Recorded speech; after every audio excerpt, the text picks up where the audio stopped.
विशेष शुभ स्वास्थ्य दिन जब मालवा प्रांत का आरोग्य भारती का ये अभ्यास वर्ग और इसमें मंच पे उपस्थित आदरणीय सामान्य भोलानाथ जी, डॉक्टर विष्णु जी, प्रांत के सह कार्यवाह आदरणीय रघुवीर भाई साहब, डॉक्टर वैभव, मेरे सामने उपस्थित सभागार में सभी दिव्य स्वजन, मातृशक्ति और बहुत वर्षों के बाद मेरे मित्र डॉक्टर मनोज संजय बहुत ज़्यादा हैं हमारी मनोज जी के साथ। मैं सच में कैसे अपने आप को धन्य मानूं कि डॉक्टर आशीष ने मुझे ये अवसर दिया आपके समक्ष रूबरू होने का। पेशे से मैं ऑर्थोपेडिक सर्जन हूँ और जब विषय आता है आरोग्य का, जब विषय आता है स्वस्थ होने का, तो विषय में प्रवेश करने से पहले मैं सबसे निवेदन करूँगा कि भगवान धन्वंतरी के चरणों को अपने ध्यान में केंद्र बिंदु मानते हुए एक सात्विक आरोग्य ऊर्जा का आवाहन करते हुए ओम का उच्चारण करेंगे। सब आंखें बंद करके अपने परिवार के लिए, स्वयं के लिए, भारत के लिए, सभी के स्वास्थ्य की चिंता और कामना करते हुए भरपूर लंबी सांस लें।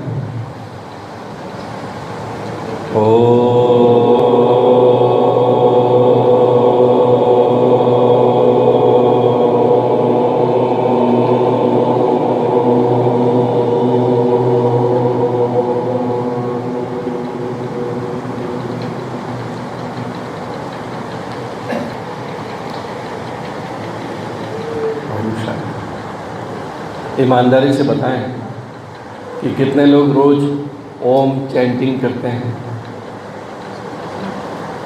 ये वाकई बहुत मन प्रसन्न हुआ। आपको पता है कि मनुष्य जो है वो 1 मिनट में कितनी सांसें लेता है। यहाँ पे हमारे बीच में डॉक्टर्स हैं और बाकी भी चिकित्सक हैं, हीलर्स बैठे हैं।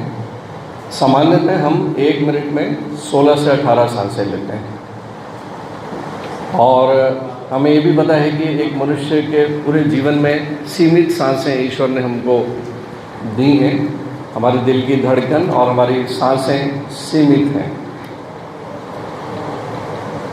क्या कोई ऐसी विधि है जिससे हम अपनी सांसें 16 से 18 की जगह पे 10 कर लें, 5 कर लें?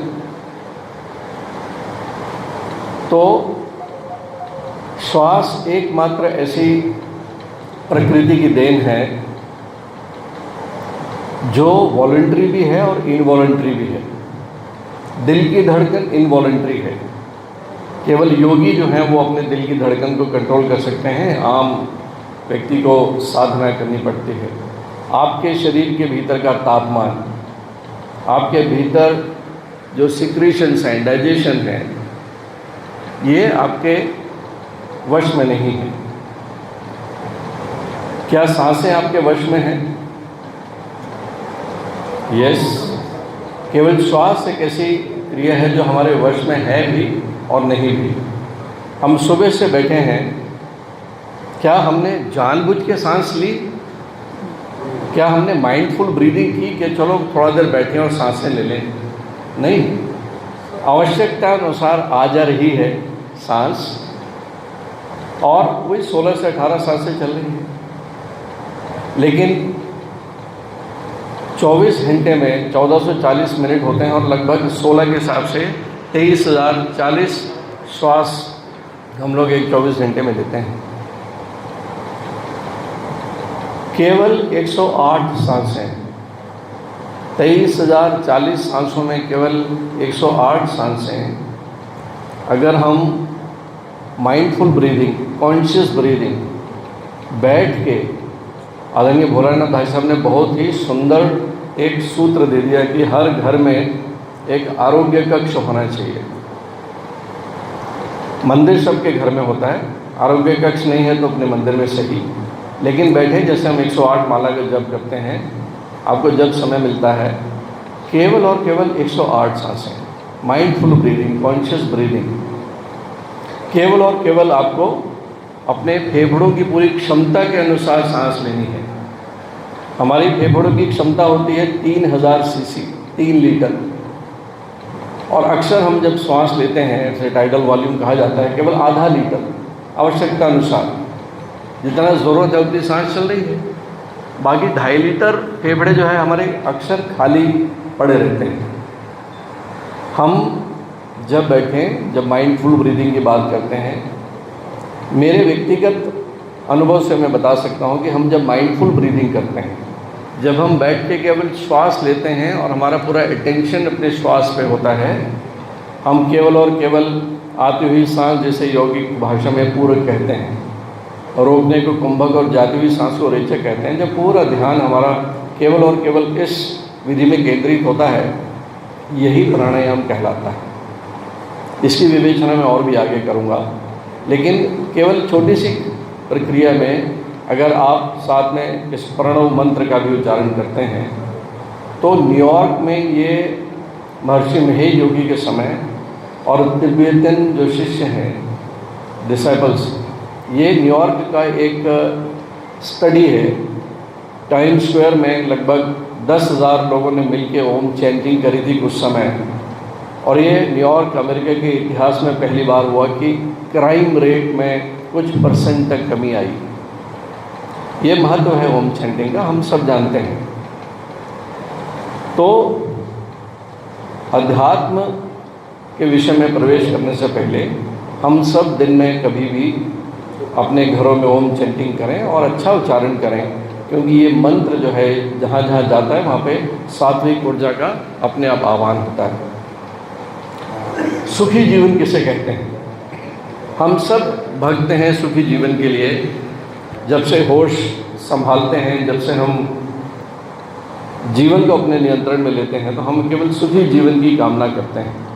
तो एक दोहा याद आता है कि पहला सुख निरोगी काया, दूजा सुख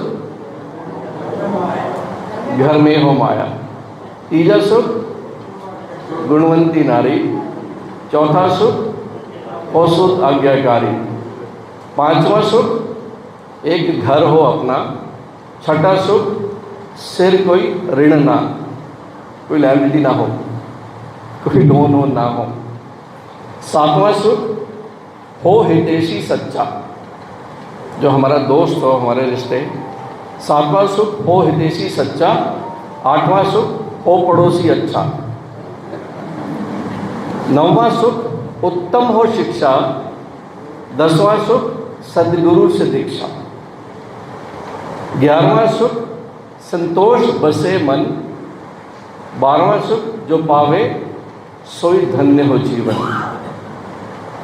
तो एक सुखी जीवन के इतने सारे प्रकार हैं, लेकिन पहला सुख अगर हम कहते हैं निरोगी काया, तो यहाँ पे 3000 वर्ष पहले सुश्रुत कहे गए, 600 BC पहले, जो श्लोक आदरणीय भोलानाथ जी ने भी कहा कि सम दोष सम अग्नि सम धातु मलक्रिय प्रसन्न आत्मा इंद्रिय मन स्वस्थ इति अभिधीयते। क्या नॉलेज रहा होगा? ये अभी अभी इंटरनेट आ गया, हमारे इस जनरेशन ने बिना इंटरनेट के जीवन शुरू किया। मैं 60 के आसपास का हूँ और यहाँ लगभग इस उम्र के जो बैठे हैं, हमारे जीवन में तो इंटरनेट नहीं था, इतनी भौतिकवादी जीवन भी नहीं था, सादा जीवन था। और आज हर थोड़ी देर में हम गूगल भाई साहब से बात कर लेते हैं। जीना दूभर हो गया है, खास करके डॉक्टरों का। जिस पेशेंट को कुछ नहीं आता, वो व्हाट्सएप भाई साहब और इस यूनिवर्सिटी से हमारे नाक में दम करके रखते हैं। ऐसा वायवा चलता है आज की डेट में, और तकलीफ भी होती है कि उनको डांट के भगा दिया तो पेशेंट भग जाएगा, प्रैक्टिस मंदी पड़ जाएगी, झेलना पड़ता है उनको। लेकिन 3000 वर्ष पहले सुश्रुत, और उसके भी पहले चले जाएं, लगभग हमें पता है कि वेद रचे के 10,000 वर्ष पहले। हम सबको एक बार वाकई कल्पना करनी पड़ेगी आप अपने आप को उस युग में जाके देखें जब वेद रचे गए हो गए। वेद लिखे नहीं गए, वेद साक्षात ब्रह्मवाणी है, प्रमाण है साक्षात। इस पे भी आऊँगा मैं। लेकिन 3000 वर्ष पूर्व सुश्रुत कहते हैं प्रसन्न आत्मा, इंद्रिय मन स्वस्थ। तो माइंड बॉडी और सोल का कंसेप्ट तो ये 3000 वर्ष पहले दे गए। इंद्रिय बॉडी से रिलेटेड। और यहीं पे महाकवि कालिदास भी कहते हैं कि शरीर माध्यम खलु धर्म साधनम। फिर से सवाल उठता है, तो सबसे इम्पोर्टेंट, सबसे महत्वपूर्ण जो एजेंसी है अध्यात्म को समझने के लिए, आरोग्य को समझने के लिए, वो है आपका शरीर। शरीर सबसे इम्पोर्टेंट है। इस शरीर को कैसे आरोग्य बनाएं और उसमें अध्यात्म कैसे योग करता है, अध्यात्म कैसे हमें संभालता है, अध्यात्म कैसे हमारे चारों तरफ एक प्रोटेक्टिव लेयर बना देता है, इसी पे आगे हम बात करते हैं। तो आरोग्य को अगर समझना है तो रोग को भी समझना पड़ेगा। और हम जानते हैं मोटे मोटे तौर पे रोग के 2 कारण हैं। एक बाह्य कारण है, बाह्य कारण बैक्टीरिया हो सकता है, वायरस हो सकता है, कोविड भाई साहब हो सकते हैं, अनहाइजीनिक चीज़ें हो सकती हैं, आपका खान पान का अनबैलेंस हो सकता है। ये तो आप ठीक कर ही सकते हो। आज से 30-40 साल पहले बीमारियां अलग थीं। हैजा, तपेदिक, टीबी, मलेरिया, चेचक, पोलियो, ये सब चीज़ें ज़्यादा सुना करते थे, जिन्हें हम मेडिकल भाषा में कम्युनिकेबल डिजीज़ बोलते हैं। लेकिन जैसे जैसे समय बीत रहा है, जैसे जैसे जीवन तेज़ गति से चलने लगा, जैसे जैसे मॉडर्नाइजेशन हो गया, हमने एंटीबायोटिक्स आ गए, हाइजीन आ गए, हम थोड़ा अवेयर भी हो गए, तो ये चीज़ें तो रिप्लेस हो गई। अब जो बीमारियां हैं वो हैं अंतःकरण से आने वाले रोग, जिन्हें हम तनावजन्य रोग भी कहते हैं। ये बिन बुलाए आते हैं, इन्हें हम खुद आ बैल मुझे मार, उसको ऐसे ही इनवाइट करते हैं। तो यहाँ पे ये समझना बहुत आवश्यक है कि अंतःकरण के रोग जो हैं उनसे हम कैसे बचें।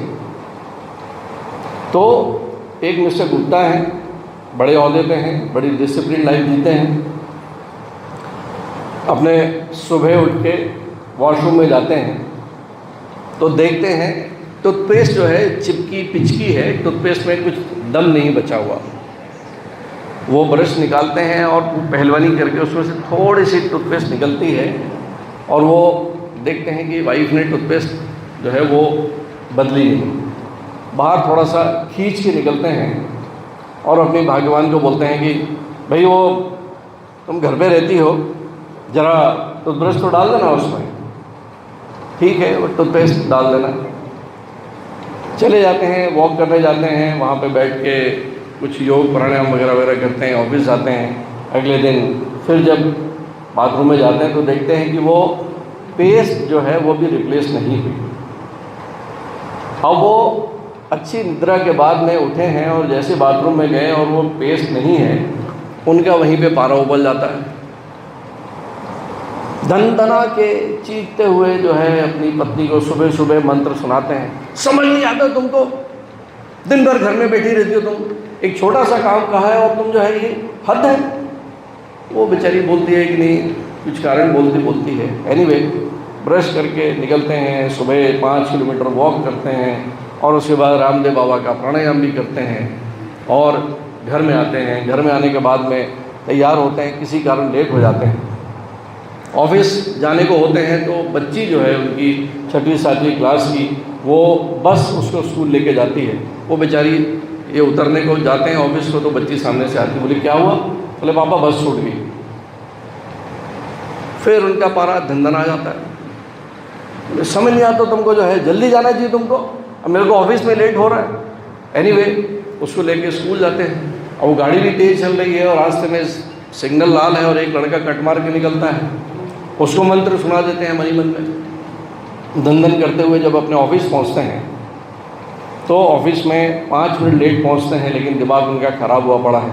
बॉस जो है उनको एक अलग दृष्टि से देखता है, ऑफिस वाले अलग दृष्टि से देखते हैं। जैसे जैसे दिन बीतता है, घर आते हैं, दिमाग थोड़ा सा ख़राब है, ऑफिस का टेंशन घर लेके आ जाते हैं। रोज़ आते हैं, घर में पत्नी मिलती है, स्वागत करती है, बच्चा भी आता है। अब बच्चा जो है वो आता है, खेलते खेलते जूते बाहर छोड़ देता है, कुछ अलग तरीके से भिन भर आ जाते हैं बच्चे के, समझ नहीं आते जूता रखने का तरीका है क्या। और अंदर आते हैं और अपनी चाय पीते नहीं पीते, लेकिन बहुत ही अनुशासन में रहते हैं, सुबह वॉक भी करते हैं। आपको पता है इस दिनचर्या ने मिस्टर गुप्ता को डेफिनेटली हार्ट अटैक और ब्रेन हेमरेज और कैंसर के नज़दीक धकेल दिया, गारंटी के साथ। ये अंतः कारण जो मैंने कहा उनमें से एक ये कारण है कि आपकी मानसिक स्थिति है कैसी।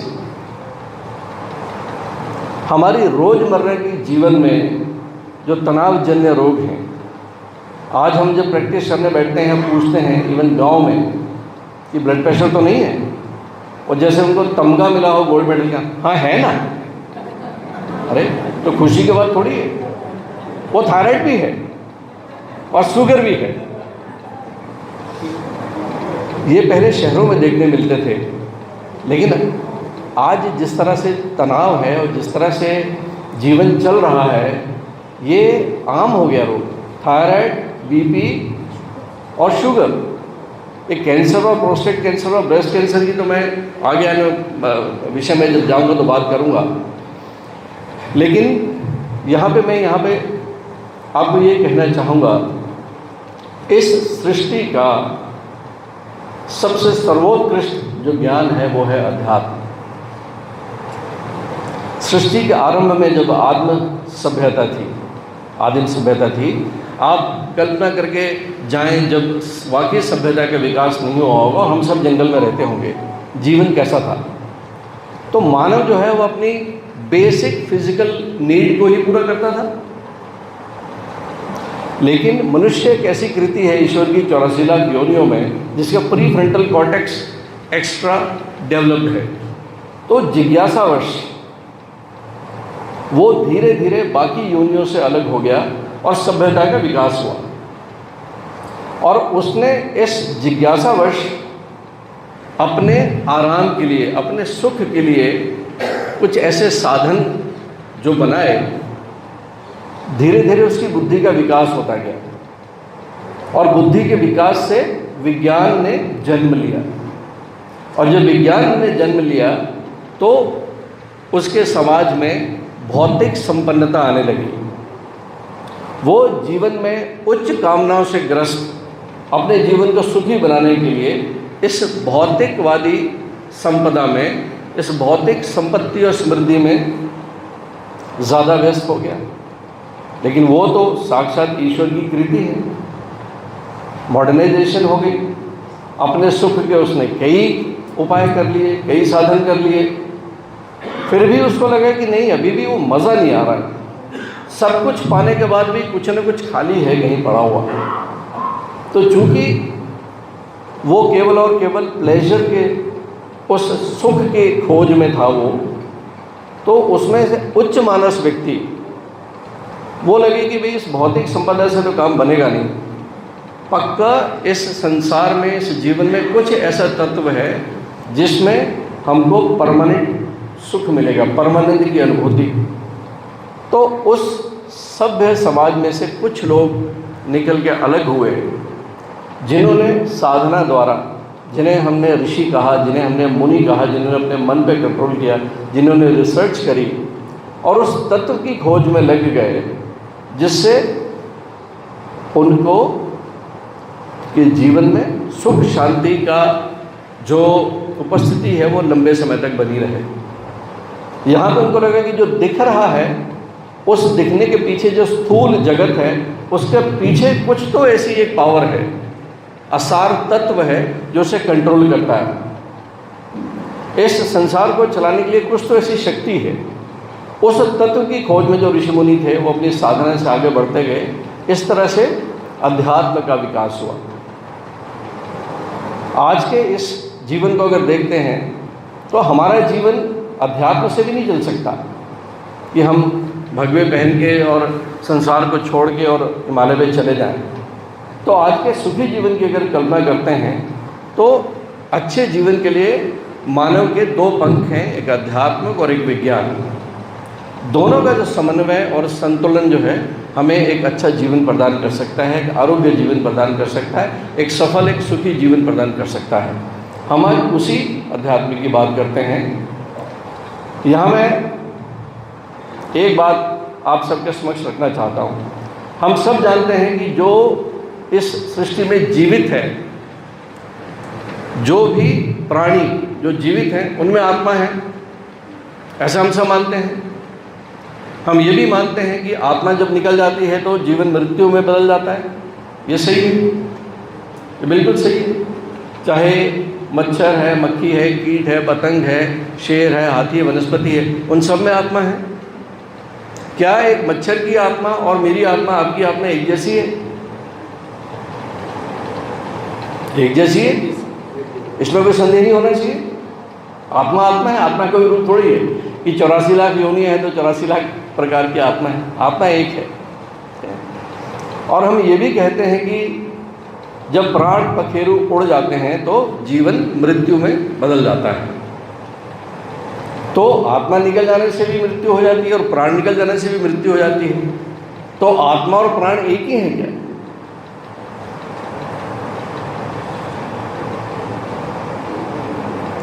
मैं बचपन से घर में जो माता पिता बात करते थे, अध्यात्म की बात करना, परमात्मा की बात करना, दिव्य ऊर्जा की बात करना, ब्रह्म तत्व की बात करना, आत्मा की बात करना, मन की बात करना, प्राणों की बात करना, मुझे अभी भी बहुत ठीक से समझ में नहीं आया कि भगवान है तो भगवान क्या है, परमात्मा है तो परमात्मा क्या है, वो ब्रह्म तत्व क्या है, मन है तो मन कहाँ है, कोई एनाटॉमिकल स्ट्रक्चर तो है नहीं है, प्राण है तो प्राण कहाँ है। लेकिन मैं यहाँ साफ कहना चाहूँगा कि जब मैं आरोग्य भारती इस संस्था के संपर्क में आने से मन में जो जिज्ञासा उठती है तो धीरे धीरे, बेसिकली डॉक्टर होने के नाते मैंने तो शरीर पूरा डिसेक्शन किया है, ऑर्थोपेडिक सर्जन है, हम सब चीर फाड़ करके देखते हैं। तो धीरे धीरे ये जो संबंध बने और ग्रेजुअली मैंने ये भी देखा कि ये वैदिक नॉलेज तो हमारी संपदा है, सनातन ज्ञान तो हमारा है, लेकिन इस पे सारी के सारी खोज जो है वो पाश्चात्य देशों में हो रही है। आज जितना काम, जितनी रिसर्च, जितने लेबोरेटरी में काम जो है वेस्टर्न वर्ल्ड में हो रहा है, हमारे भारत में उसका 1/100वां भाग भी नहीं हो रहा। और मैं दावे के साथ कह सकता हूँ कि जब यहाँ पे नालंदा जली होगी, जब यहाँ से अंग्रेज़ गए, यहाँ से जितना किताबें ले गए, वो हमारा जो जितना ज्ञान ले गए, उन्होंने उसको ज़ाया नहीं किया। उन्होंने पढ़ा और पढ़ने के बाद में हमारे वेदों में जितने फार्मूले हैं उनको उन्होंने अपने लैब पे, क्योंकि रिसर्च ओरिएंटेड हैं, पैसे वाले हैं, उन्होंने उसको खरा उतारा और अपने अपने नाम से वो सिद्धांत प्रतिपादित हुए। और उसमें बड़ा स्पष्ट तो मुझे पता है कि अणु, जॉन डॉल्टन ने इस एटम की खोज नहीं की, ये ऋषि कनाद ने की थी 2600 वर्ष पूर्व। और मैं अपने आप को कभी कभी भाग्यहीन समझता हूँ कि इस उम्र में आके मन होता है कि अब मैं वेद पढ़ूँ, मैं फिर से गीता पढ़ूँ। 60 साल निकल गए, यू टर्न बड़ी मुश्किल से ऐसा लगता है कि हाँ अब आया है। और पूरा ज्ञान जो है ये धरा धरा है पूरा। आप वेदों को देखोगे, केवल और केवल क्या नहीं है, physics, chemistry, zoology, botany, astrology, navigation, परमाणु अणु, सब कुछ। और यहीं से पाश्चात्य जो जगत है उन्होंने खोज करने के बाद में, और इस स्पिरिचुअलिटी, अध्यात्म पे जो वहाँ खोज चल रही है, मैं सच कह सकता हूँ आपको, वाकई काबिल तारीफ है। आज वेलनेस की बात अगर होती है, prevention is better than cure की बात होती है, तो आज से कुछ वर्ष पहले तक ये बहुत अच्छे से इसको हम लोग आत्मसात नहीं करते थे। इवन वेस्टर्न वर्ल्ड भी इसको आत्मसात नहीं करता था, क्योंकि prevention is better than cure. अगर बीमारी नहीं हुई तो अरबों खरबों की दवाइयाँ और दवाइयों की कंपनियों पे क्या होगा। तो मुझे कभी कभी ये भी समझ में आने लगा कि बड़े सुनियोजित तरीके से इस खोज को दबा के रखा गया। लेकिन समय के साथ चूँकि हर चीज़ ऊपर आती है निकल के, और अब जो चीज़ें निकल के आती हैं कि prevention is better than cure, ये तो अलग बात है। यहाँ पे मैं इस मंच से बहुत जवाबदारी के साथ कहना चाहूँगा कि बहुत सी जो तनावजन्य रोग हैं उनका रिवर्सल भी संभव है। हार्ट, कार्डियक बीमारी, coronary artery disease, thyroid, prostate cancer, breast cancer, type 2 diabetes, Parkinson, Alzheimer's, क्या आप कल्पना कर सकते हो कि इन बीमारियों का एक क्रॉनिक डिजीजेस हैं, इनका रिवर्सल संभव है? यस। डॉक्टर डीन आर्नेश को मैं बहुत पढ़ता हूँ। डॉक्टर डीन आर्नेश अमेरिका के कार्डियोलॉजिस्ट हैं, आप नाम याद रखिए, गूगल में खोज सकते हैं। डीन आर्नेश की एक किताब भी है, रिवर्सल ऑफ हार्ट डिजीज़। उसमें चित्र है जिसमें तीनों कोरोनरी आर्टरी ब्लॉक हैं 90%। मुझे पता है कि जब पेशेंट जो है वो कैथ लैब में जाता है और डॉक्टर बाहर आके बोलता है कि एक आर्टरी 90% ब्लॉक है, 95% ब्लॉक है, तो घर वालों को केवल यही समझ में आता है कि बचने के 5% चांसेस ही बचे, और हम अलाउ करते हैं कि हाँ भी ये स्टंट लगाओ, बाईपास करो, जो भी करना करो। लेकिन आश्चर्य है कि एक पर्टिकुलर जीवन शैली जीने से आपका रिवर्सल संभव है। आपकी 95% ब्लॉड कोरोनरी, उसका दूसरा डायग्राम है कि वो प्लेक क्लियर हो गए। टाइप 2 डायबिटीज़ बिना गोलियों के ठीक हो रही है, ब्रेस्ट कैंसर की क्योर हो रही है, प्रोस्टेटिक कैंसर क्योर हो रहा है, रिवर्सल हो रहा है। और उस रिवर्सल में जो लाइफस्टाइल मेडिसिन प्रोग्राम है उसका 90% हिस्सा इस अध्यात्म का, हमारे सनातन ज्ञान से, हमारे आयुर्वेदिक ज्ञान से ली हुई चीज़ें हैं। और यहाँ एक बात ज़रूर समझ में आती है, दो व्यक्ति सो रहे हैं, दोनों जीवित हैं, दोनों सो रहे हैं, दोनों की सांसें चल रही हैं। अगले पल एक व्यक्ति मृत्यु को प्राप्त हो जाता है, अगले पल, और वो मृत्यु को प्राप्त होता है, तो दोनों में जो बेसिक अंतर आता है, उसकी श्वास प्रक्रिया रुक गई, उसकी सांसें रुक गई। 1 सेकंड के 1000वें हिस्से में हम इमीडिएटली उसको सांसें देने लगते हैं, क्योंकि हमारे पास सांस देने की मशीन है। चिकित्सा विज्ञान में वेंटिलेटर नाम से एक मशीन है जो सांस देती है। हम वो जैसे ही उसकी मृत्यु होती है 1/1000वें सेकंड में इमीडिएटली हमने उसको वेंटिलेटर पे रख दिया। जीवित व्यक्ति भी सांस ले रहे हैं, अब ये भी सांस लेने लगा, 100% ऑक्सीजन लेने लगा। क्या ये जीवित हो जाएगा? भाई सांस तो ये भी ले रहा था, सांस ही तो रुकी, हमने उसको कुछ नहीं बदला, 1/1000वें सेकंड में हमने इमीडिएटली उसको वेंटिलेटर पे डाल दिया, तो क्या वो जीवित हो जाएगा? नहीं होगा जीवित।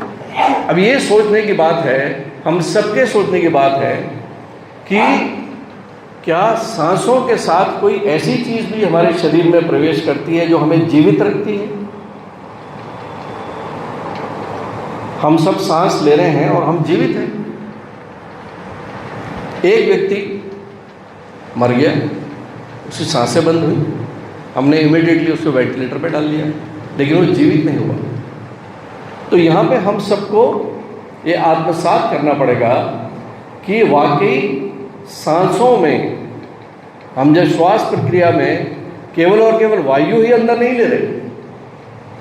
हम कहते हैं प्राण वायु, ये संधि विच्छेद है, प्राण प्लस वायु, वायु तो ऑक्सीजन है।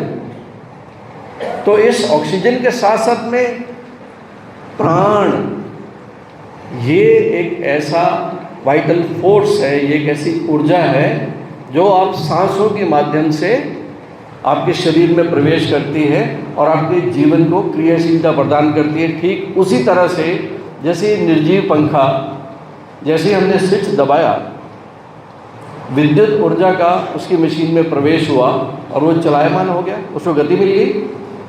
ऊर्जा से तो मिली गति। तो यहाँ पे हम सबको ये जानना पड़ेगा कि चाहे आत्मा हो चाहे वो प्राण हो, वो एक प्रकार की ऊर्जा है और ये ऊर्जा ही हमें जीवित रखती है।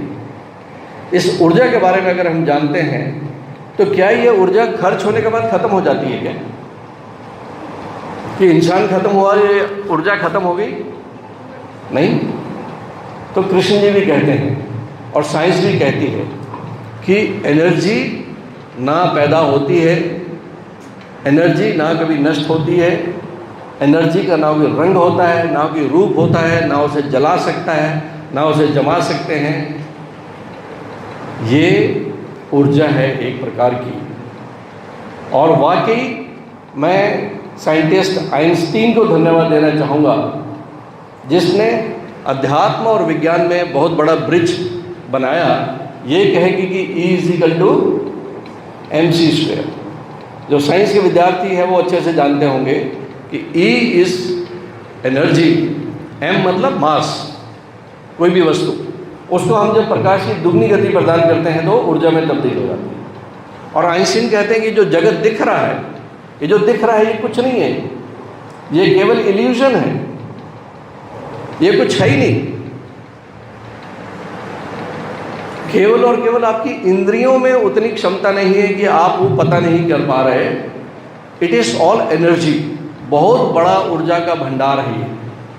और ये इतनी जल्दी दोलन करता है कि वो स्थूल और सूक्ष्म में का परिवर्तन होता है। ठीक उसी तरह से जैसे पहले हम जब पिक्चर देखने जाते थे तो प्रोजेक्टर के सामने जो फिल्म है वो 8 फिल्में जब एक साथ निकलती हैं तो आपका रेटिना जो है वो एक एक प्रोजेक्शन में एक एक इमेज में मतभेद नहीं कर पाता, तो हमें कंटिन्यूटी दिखती है।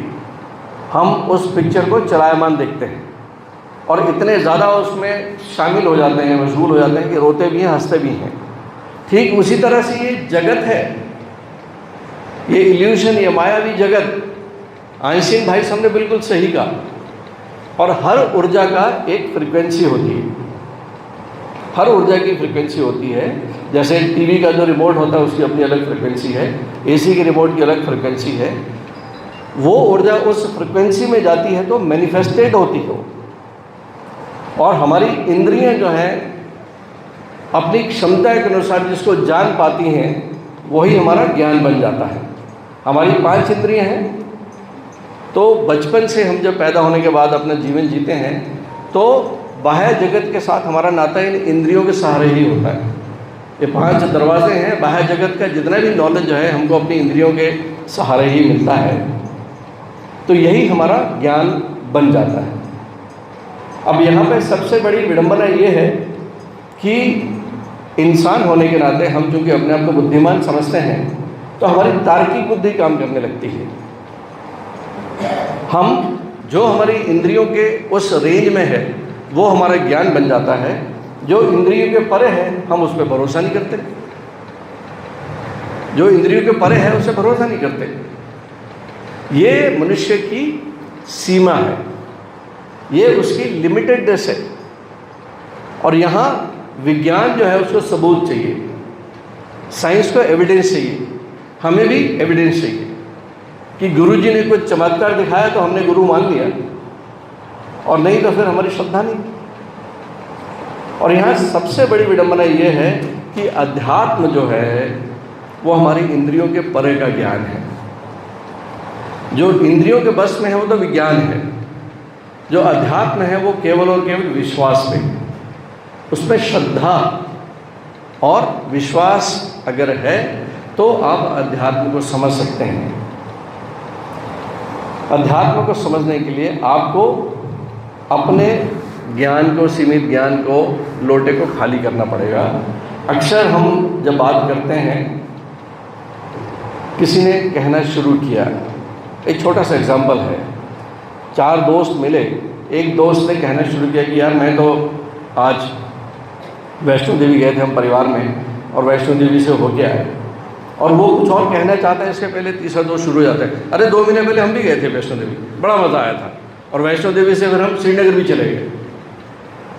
कितने आतुर होते हैं हम उल्टी करने के लिए, हम सुनते नहीं, we are not good listener. सबसे बड़ी विडंबना ये है कि किसी ने, अगर किसी मित्र ने कुछ बात की, बच्चे ने बात की, किसी दोस्त ने बात की, हम इमीडिएटली अपनी फाइल खोलने लगते हैं सबकॉन्शियस माइंड में। किसी ने कुछ नए ज्ञान की बात की और हमने अपनी कंप्यूटर की फाइल खोलनी चालू कर दी सबकॉन्शियसली। मेरी फाइल में अगर उसकी बातें हैं तो मैंने उसको मान्यता दी, नहीं तो इतना दम्भ है कि कैसे मान लूँ मैं सबकॉन्शियसली, मैं कैसे मान लूँ कि वो मेरे से ज़्यादा जानता है। ये संकीर्णता है हमारी, और ये हमें अधूरापन देती है। अध्यात्म की बात जब करते हैं, प्लेसिबो क्या है? प्लेसिबो जब बोला जाता है कि डॉक्टर नेमा के पास चले जाओ, आधी तो अपनी बातों से ठीक कर देते हैं। डॉक्टर विष्णु साहब के पास चले जाएं, आधा तो अपनी बातों से ठीक कर देते हैं। अरे वो डॉक्टर विष्णु नहीं करते बातों से ठीक, वो आपका भरोसा इन पे है, उसका कारण आप हो। क्योंकि डॉक्टर नेमा का तो 2 गाली देने वाले भी लोग हैं। ये अगर ठीक करते तो 100 के 100 पेशेंट ठीक होते, लेकिन ठीक वही होगा जिनकी इन पर श्रद्धा होगी। और श्रद्धा खुद में, आपके भीतर का विचार जो है वही आपको ठीक करते हैं। और ये बात तय हो चुकी है कि डॉक्टर केवल 25 पैसे ठीक करता है, 75 पैसे आपके भीतर के मैकेनिज्म को वो एक्टिव करता है जो आपको ठीक करता है। इसीलिए क्योर और हीलिंग में फर्क होता है।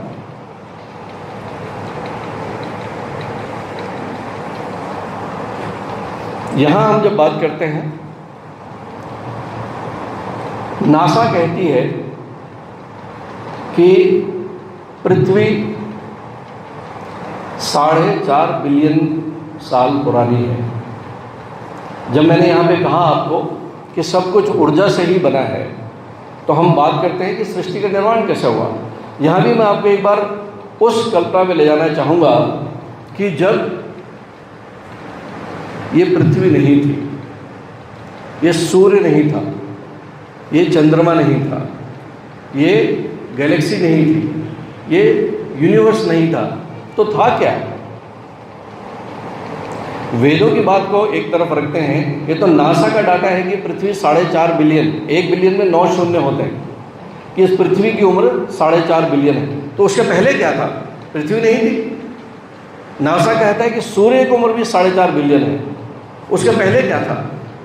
जब सूर्य नहीं थी, पृथ्वी नहीं थी, आकाशगंगा नहीं थी, तारे नहीं थे, तो था क्या? जीरो था क्या? हम सब जानते हैं, हमारे वेदों में लिखा है, तब केवल और केवल ब्रह्म था, ब्रह्म तत्व था। ये हमको विश्वास करना पड़ेगा। ये धर्म की बात नहीं कर रहा मैं, दिस इज एग्जैक्ट नॉलेज।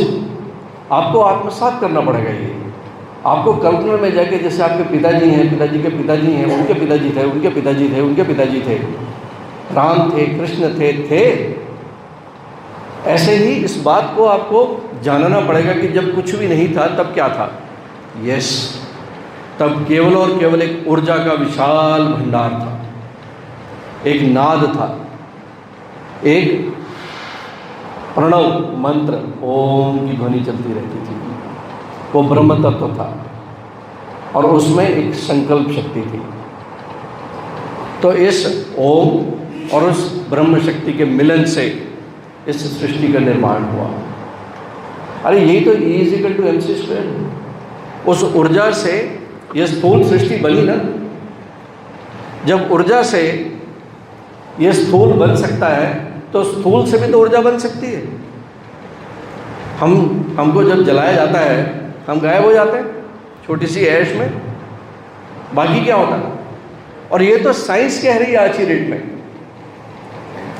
जब साइंस न्यूटन भाई साहब से हटके आइंस्टीन पे आ गई, जब एटॉमिक थ्योरी से क्वांटम पे आ गए, तो साइंस कहती है कि हम सब जानते हैं हमारा हार्ट कौन चला रहा?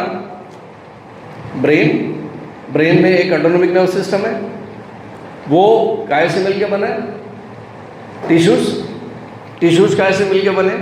सेल्स काय से मिलकर बनी है? कोशिका काय से मिलकर बनी है? मॉलिक्यूल से। मॉलिक्यूल काय से मिलकर बने? एटम से। एटम काय से मिलकर बना है? सब atomic particles, proton, electron, neutron. अरे प्रोटॉन, इलेक्ट्रॉन, न्यूट्रॉन काय से मिलकर बने? सब एटॉमिक पार्टिकल्स ऊर्जा से मिलकर बने हैं। ऊर्जा जो दिखती नहीं है। तो साइंस कहती है कि एटम का जो स्थूल रूप है, जो टेंजिबल, जैसे इलेक्ट्रॉन माइक्रोस्कोप में देखा जा सकता है, वो केवल 0.0001% है। जो 99.999% है वो वैक्यूम है, वो ऊर्जा का भंडार है। ये मेरे सामने डॉक्टर नेमा बैठे हुए हैं। ये जो बैठे हैं ये केवल 0.0001% बैठे हैं। आप सारे के सारे जो हो अपने अस्तित्व का 0.0001% हो। आप जो दिख रहे हो 120 ट्रिलियन सेल्स, जिन्हें मैं छू सकता हूँ, सुन सकता हूँ, जो आप नहीं दिख रहे हो वो आप 99.99% है। क्या ऑरा है आपका? आपके आसपास ऊर्जा का वो भंडार है। और जब भी विशेष यंत्र बनेगा तो दिखेगा उसमें कि नेमा दिखे, नेमा नहीं दिखे, नेमा दिखे, नेमा नहीं दिखे। वो ऊर्जा में तब्दील हुए, फिर स्थूल में। इनकी अपनी एक फ्रीक्वेंसी है। ये हम जब समझ जाते हैं तो फिर हमको आत्मा का भान होता है, हमको प्राण का भान होता है, और यहीं से हमको मन का भान होता है। यहीं पे आके हमको सांख्य योग प्रतीत होता है। सृष्टि के निर्माण में जो वेदों का जो सांख्य योग है, सांख्य सिद्धांत क्या है? ये पूरी सृष्टि जो है वो बनी कैसे है? प्रकृति और पुरुष से। पुरुष और प्रकृति से मिलके तो ये सृष्टि बनी है। सब चीज़ों में पुरुष क्या है? पुरुष वो चेतन तत्व है, जो अवेयरनेस, चेतन तत्व, और प्रकृति वो जड़ तत्व है, आत्मा और शरीर। ठीक वैसे ही जैसे कार है और उसका ड्राइवर है। तो कार यहाँ प्रकृति है और ड्राइवर जो है उसका पुरुष है। दोनों एक दूसरे के बिना अधूरे हैं। तो आपके भीतर का चेतन तत्व, आपके भीतर का चेतन तत्व वो साक्षात ब्रह्म तत्व का ही एक रूप है, जिसे हम आत्मा या प्राण कहते हैं। और ब्रह्म तत्व के दो रूप हैं, एक ऊर्जा है और एक चेतना। ये एक सिक्के के दो पहलू हैं, ये आपस में एक दूसरे में मर्ज हो जाते हैं। ये बड़ी इंटरेस्टिंग सी फिलॉसफी है। और जो सत्य है, जो ब्रह्म का ऊर्जा तत्व है, वो आत्मा कहलाता है या लाइफ फोर्स कहलाता है। ऊर्जा जो क्रियाशीलता प्रदान करती है। जो चेतन तत्व है, जो कॉन्शियसनेस है, वो महत कहलाता है। वृद्ध चेतना, सुपर कॉन्शियसनेस। और मनुष्य में वो धीरे धीरे अपने अनुसार जब उसके रूप आते हैं, वो मन, बुद्धि, चित्त और अहंकार कहलाता है। ठीक वैसे ही जैसे वो वृद्ध चेतना डॉक्टर नेमा है, बट नेमा एक साथ डॉक्टर भी हैं, पिता भी हैं, भाई भी हैं, पति भी हैं, मामा भी हैं और फूफा भी हैं, लेकिन है तो डॉक्टर नेमा एक। वैसे ही वो चेतना के अलग अलग रूप हैं, जिन्हें हम मन, बुद्धि, चित्त और अहंकार कहते हैं। जब मैंने कहा यहाँ पे कि रोग में जो अंतः कारण जो है वो है आपका मन। हम सब जानते हैं कि मेडिकल साइंस में जितनी बीमारियां हैं उनको साइकोसोमेटिक कहा जाता है। साइको 75% है, सोमेटिक, सोमा मतलब जिसको मैं छू सकता हूँ, जो प्रत्यक्ष सूक्ष्म, जिसको मैं टेंजिबल, उसका केवल 25% रोल है। किसी भी बीमारी को ले लो आप। जो साइको फैक्टर है, जो आपके मानसिकता के साथ, आपके साइकी के साथ जुड़ा है, वो 75% है। तो यहाँ पे अगर हम बात करते हैं तो उस मन की बात करते हैं। तो मन को साधना है। यहाँ मैं बीच में एक विषय के साथ आपको परिचय कराना चाहूँगा कि पतंजलि के सूत्र ज़रूर पढ़ें, जो पढ़ना चाहते हैं। हम गीता, मानस, रामायण सब पढ़ते हैं। फार्मूले हैं, 197 फार्मूले हैं पतंजलि के, केवल ऊर्जा को सिद्ध करने के, मन को सिद्ध करने के। योग चित्त वृत्ति निरोध एक सेकंड फार्मूला है, बट उसे 4 चैप्टर्स हैं, समाधिपाद, साधनापाद, विभूतिपाद और कैवल्यपाद। विभूतिपाद का 17, 18वां, 19वां फार्मूला देखिएगा जाके। हम जब इस ऊर्जा को सिद्ध कर लेते हैं, हम जब अपने विचारों को सिद्ध कर लेते हैं, हम जब मन पे कंट्रोल कर लेते हैं, तो जो योगी है वो वनस्पति की भाषा समझ सकता है, वो चिड़िया की भाषा समझ सकता है, वो जानवर की भाषा समझ सकता है। ये सिद्धि नहीं है, ये बाय डिफ़ॉल्ट उनमें ये सब चीज़ें आ जाती हैं। उसके बाद वो दूसरे के चित्त में प्रवेश कर सकता है, इसमें कहीं कोई झूठ नहीं है। ऐसे गुरु जी आज भी मिलेंगे जो आप जब जाओ आपको मेस्मराइज कर लेते हैं। पर काया प्रवेश तो हमने आदि शंकराचार्य के साथ सुना ही हुआ है। वो एक ही टाइम पे, एक ही समय पे 2 जगह पे विद्यमान रह सकते हैं, अर्थात उनके लिए स्पेस और टाइम का कोई फार्मूला नहीं रह जाता। That is beyond our understanding. पानी पे चल सकते हैं, अदृश्य हो सकते हैं।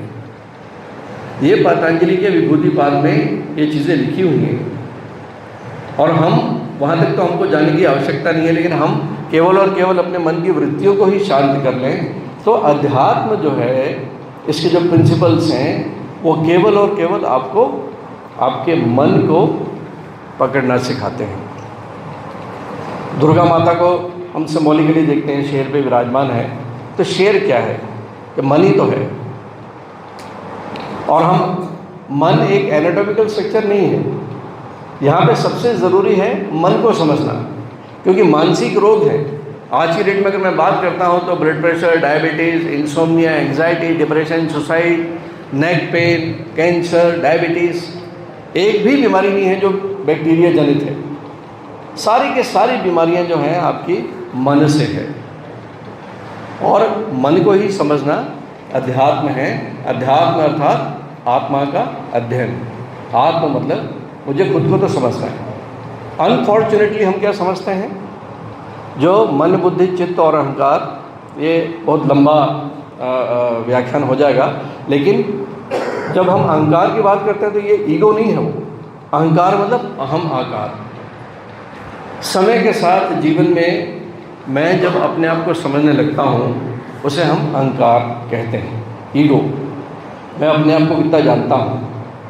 और जब अध्यात्म की बात करते हैं तो अध्यात्म एक वो रबर है जो आपके इस दम्भ को दूर करती है कि मैं जब अपने आप को एक नाम से जोड़ लेता हूँ, डॉक्टर राजेश शर्मा, डॉक्टर आशीष जोशी, आपको पता है आपकी क्षमता लिमिटेड हो गई। मैं यहाँ पे ये भी कहना चाहूँगा कि आपके भीतर का जो अंश है, उस परमात्मा का साक्षात अंश आपके भीतर विराजमान है। वो ब्रह्म तत्व विराजमान है, जिसने ये सूर्य, चांद, सितारे सृष्टि बनाई। तो आपकी क्षमता होनी क्या चाहिए थी? आपकी क्षमता इन्फिनाइट, अनंत होनी चाहिए थी। लेकिन ये सृष्टि का नियम है, संसार का नियम है कि आपको तम, रज और सत्य के झंझट में फंसा के, इस माया में फंसा के ईश्वर खुद अपने चैन पे बैठता है और आपको एक नाम के साथ जोड़ लेता है, और आपके साथ जुड़ जाते हैं उसके आसपास के सारे बंधन। आप लिमिटेड हो जाते हो। आप अपना अस्पताल, आपकी जवाबदारियाँ, बच्चे की शादी, बिटिया की शादी, सेटलमेंट, और ले दे के फिर आपका स्वास्थ्य। तो लिमिट से अनलिमिटेड होना। हम जब कहते हैं कि self realization, who I am, बार बार हम अध्यात्म में एक शब्द सुनते हैं कि मैं कौन हूँ, मैं कौन हूँ। आंसर सिंपल, मैं राजेश शर्मा हूँ। ये तो राजेश शर्मा का कैरेक्टर है जो थोड़े समय के लिए आया है, जैसे डायरेक्टर ने बोला कि तू इतना काम कर दे, बट असल में मैं क्या हूँ? तो असल में ये ऊपर से बारिश की जो बूंद है, ये राजेश शर्मा है। लेकिन बूंद आई कहाँ से? समुद्र से आई। उसका जो सोर्स है समुद्र है।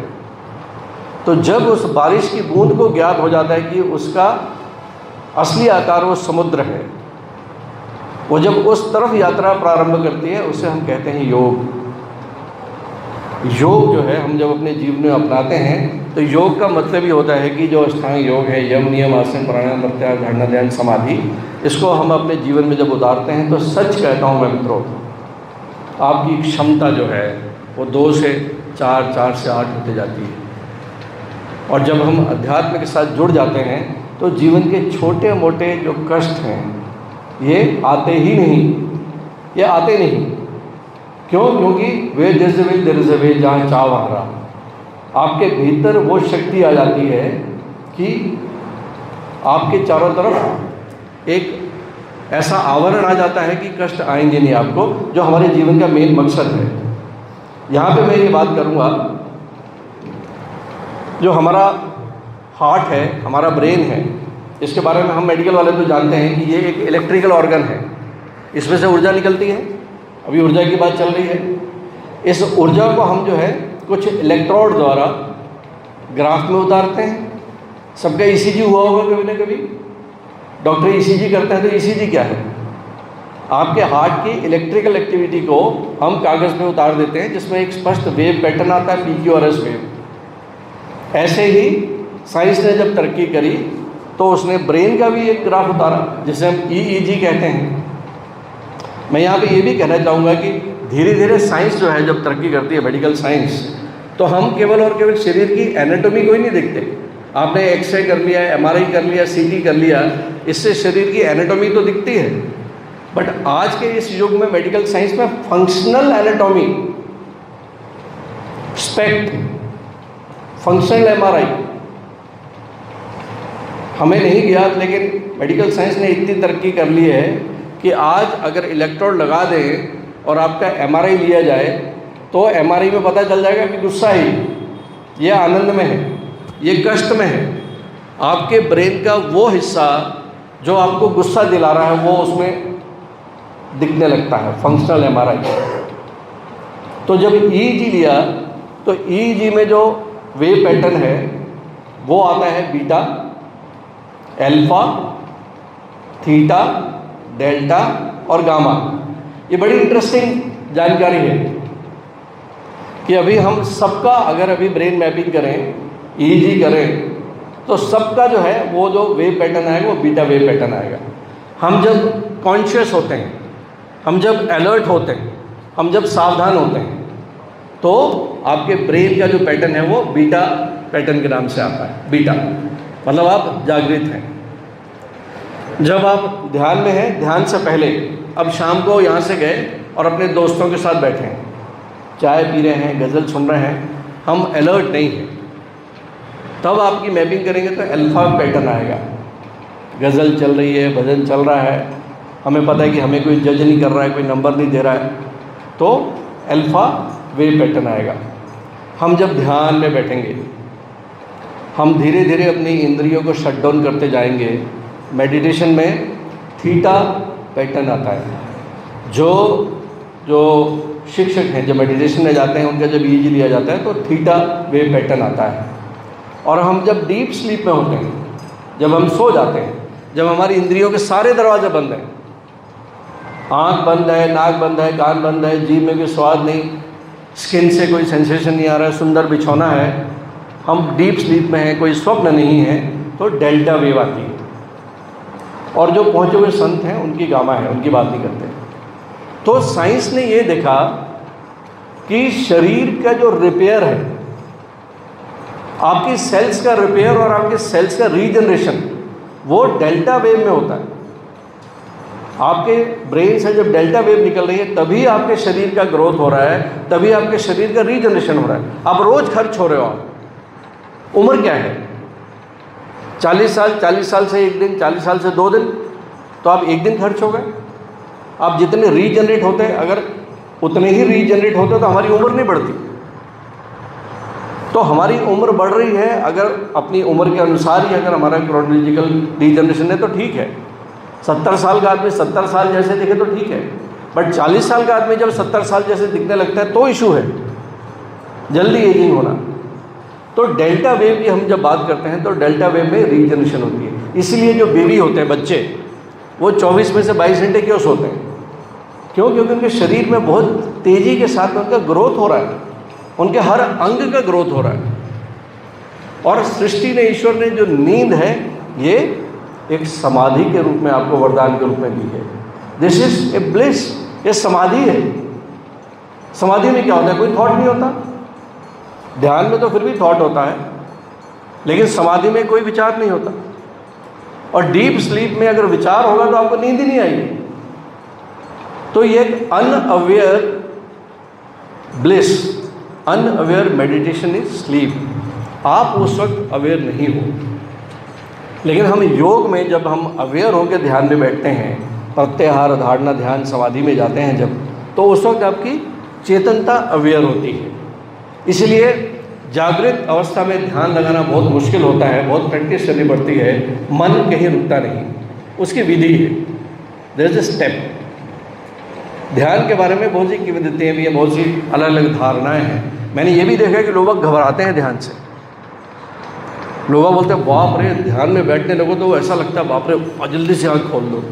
अरे आप तो, हमारे सनातन धर्म में तो सबसे पहले तो ध्यान हमारी माँ सिखाती है। जैसे ही बच्चा चलने लायक होता तो माँ सबसे पहले ही शब्द बोलती है, अरे ध्यान से बेटा, ध्यान से, गिरना मत। आपकी पत्नी जब आप बाजार जाते हो सब्जी लेने के लिए, तो पत्नी बोलती है भैया ध्यान से जाना।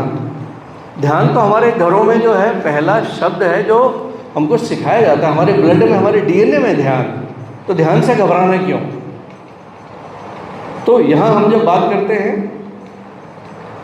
कि डेल्टा वेव और बीटा की ये हालत है कि हम बीटा को 3 भागों में बांटा गया। ये बहुत ही इंपॉर्टेंट है। बीटा को 3 भागों में बांटा गया है, लो, मीडियम और हाई। जब वाइवा होता है ना मेडिकल में, या जब इंटरव्यू होती है, जब जीने और मरने का सवाल आता है, आप लड़की देखने जा रहे हो और लड़का लड़की देखने आ रहा है, उस इंटरव्यू चल रही है, वहाँ पे बैठ के जो आपका दिमाग तेज़ी के साथ चल रहा है, तनावग्रस्त है, पता नहीं अगले पल क्या होने वाला है, उस वक्त अगर मैपिंग करते हैं तो बीटा वेव है। और मेडिकल साइंस ने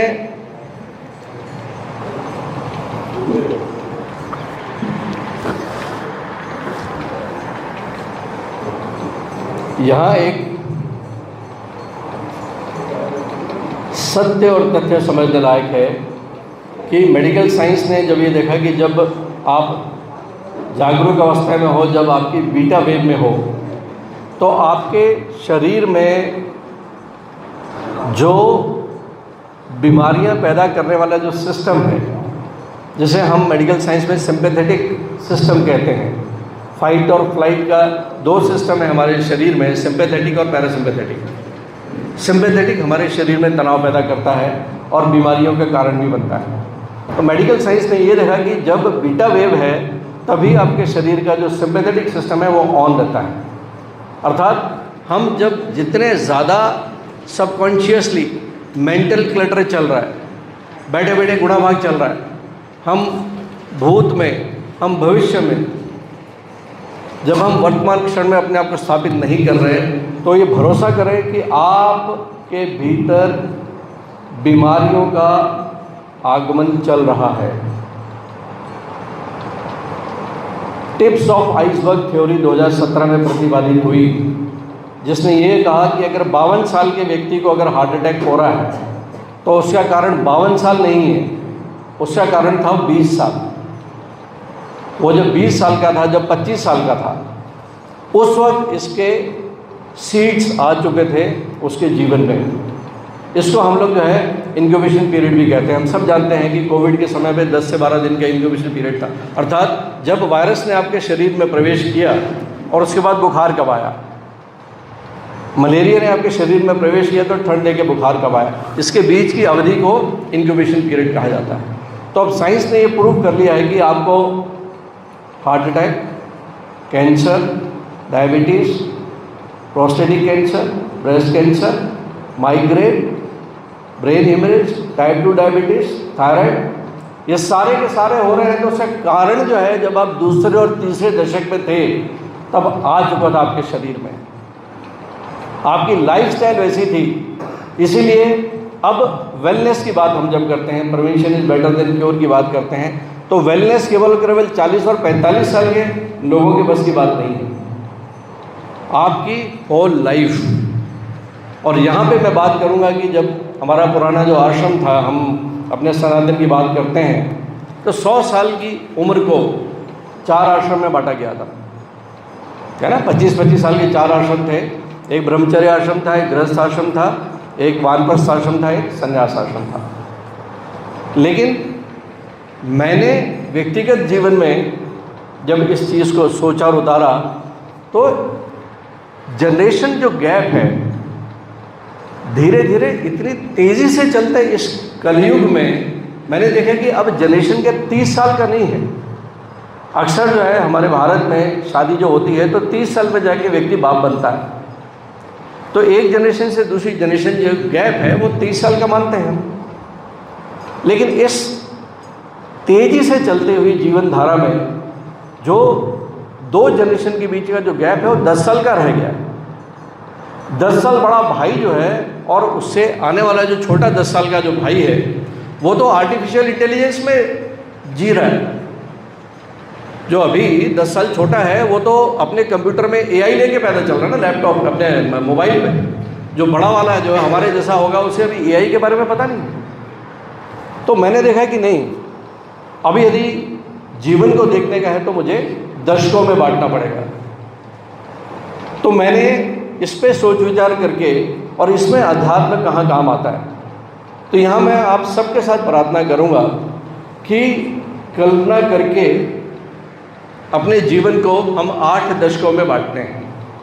आप जिस दशक में हैं उस दशक के बारे में तो आप संज्ञान लेंगे ही लेंगे, लेकिन आपके घर में अगर आपका बच्चा, उस बच्चे का बच्चा उस दशक में है तो उसके बारे में सोचिएगा। तो पहला दशक है 0 से 10 साल, फिर 11 से 20, 21 से 30, 31 से 40, 41 से 50, 51 से 60, 61 से 70 और 71 से 80। 80 साल में आके मैंने नमस्ते कर लिया कि हम अब रिटायर हो गए इस जीवन से। बहुत लोग 80 साल के बाद भी स्वस्थ रहते हैं, मैं क्षमा चाहता हूँ, लेकिन ये गणना मैंने केवल 8 दशकों की है। अब कल्पना करें 0 से 10 साल।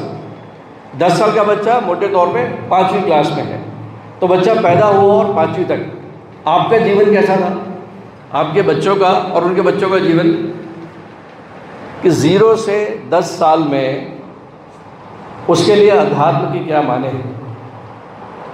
उसके लिए अध्यात्म क्योंकि मायने नहीं है, क्योंकि 5 साल में जाके 3 से 5 साल में जाके उसके ब्रेन का तो ग्रोथ हो गया, लेकिन उसका जो ब्रेन है, उसका जो मन है, पर्टल है, वो पूरा खाली स्लेट है। अब उसमें लिखा जाना है। उसकी जो इंद्रियां हैं धीरे धीरे धीरे वो बहिर्मुखी होती हैं। बच्चे के संस्कार डलने हैं। उसके लिए उसको अगर हम बोलेंगे तुम सूर्य नमस्कार करो, तुम बैठ के ओम चैंटिंग करो, उसके लिए आवश्यक नहीं है। उसके लिए आवश्यक है नकल करना। बच्चे जो है 0 से 10 वर्ष में एक कल्पना में जीते हैं। इसीलिए जो कॉमिक्स जो है, कॉमिक्स पढ़ने की उम्र केवल 10 वर्ष की होती है। वो कॉमिक्स पढ़ता है, उसको वो सत्य जानने लगता है। वो पढ़ता कॉमिक्स है, सुपरमैन की कहानी, बेताल की कहानी, चंदा मामा की कहानी हम जब पढ़ते थे, उसके ब्रेन का जो डेवलप हो रहा है, बट उसको सत्य जानने लगता है, वो जीवन पर्यंत याद रखता है। तो ये वो समय है जब हमें उसमें संस्कार डालने हैं। और संस्कार डालने हैं मतलब आपको वो करना है जो आप चाहते हो कि वो करे। संस्कार का मतलब होता है कि सिखाओ मत आप, कि झूठ बोलो मत बोलो, ये उसको सिखाओ मत, आप झूठ मत बोलो। उसको बैठ के हम सिखा रहे हैं, बेटा झूठ नहीं बोलते, झूठ नहीं बोलते, झूठ नहीं बोलते। इतने में फ़ोन बजा, बच्चा दौड़ के गया, फ़ोन उठाया, बोले पापा वो गुप्ता अंकल का फ़ोन है। नहीं नहीं, मैं घर में नहीं बोलता। मैंने कहा अभी आप बोल रहे थे झूठ मत बोल, और अभी आप बच्चे को क्या सिखा रहे हो आप। तो संस्कार का मतलब केवल इतना है कि आप जैसा बच्चा चाहते हैं। और यहाँ तो आरोग्य भारती में गर्भाधान संस्कार, यहाँ तो ये कहा गया कि आपको बच्चा चाहिए कैसा, टेलर मेड बच्चा। अरे विवेकानंद जैसा चाहिए, हनुमान जी जैसा चाहिए।